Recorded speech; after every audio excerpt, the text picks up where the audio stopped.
This bee is scientifically known as Scyllacopa cerulea. Within the Scyllacopa genus, these bees appear in different colors such as yellow, green, and black. The particular bee we will be focusing on is the blue carpenter bee, which is identified by the bright blue hairs that cover most of its upper body. They are commonly known as carpenter bees due to their habit of drilling round galleries in wood to raise their young. Through the use of mandibles, the bees are capable of creating holes and tunnels within the wood. It is important to note that these insects do not eat wood. Like people, they only use it to build and create. Often, the blue-tinted carpenter bees are categorized as females, while the males can be identified by their greenish-yellow fur. The females are not known to be aggressive, but would sting in self-defense if they feel there is a potential threat to their nest.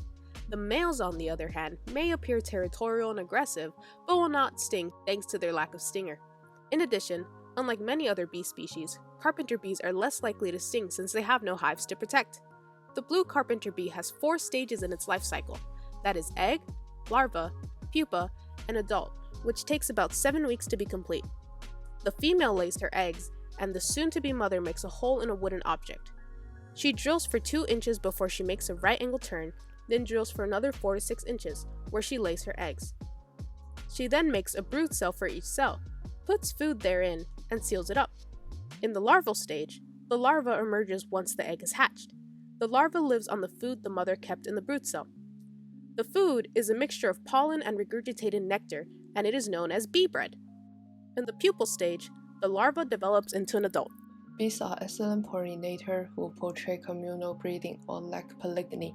The male bees pick a location lacking any resource that are useful to nesting females, like a bush or tree brush, and then hover there until a female arrives. Carpenter bees are considered to be the most solitary bee. However, this doesn't mean they live completely alone. Females live in small groups and are known to nest near others.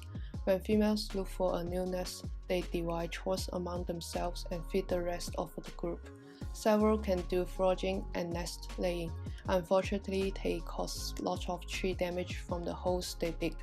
Prevention and control involve painting the remains of the tree by spraying either liquid, dust, or aerosol insecticide directly into the gallery. The hole is then left open for a few days to allow the bees to come into contact with the insecticide, and later distribute it throughout the nest.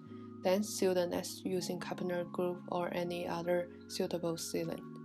Although not as common as other bees, the blue carpenter bee is still a fascinating and important species to learn about. These bees are newsworthy since they are significant pollinators to a variety of plants and have vivid blue coats, a color that is almost never found in nature.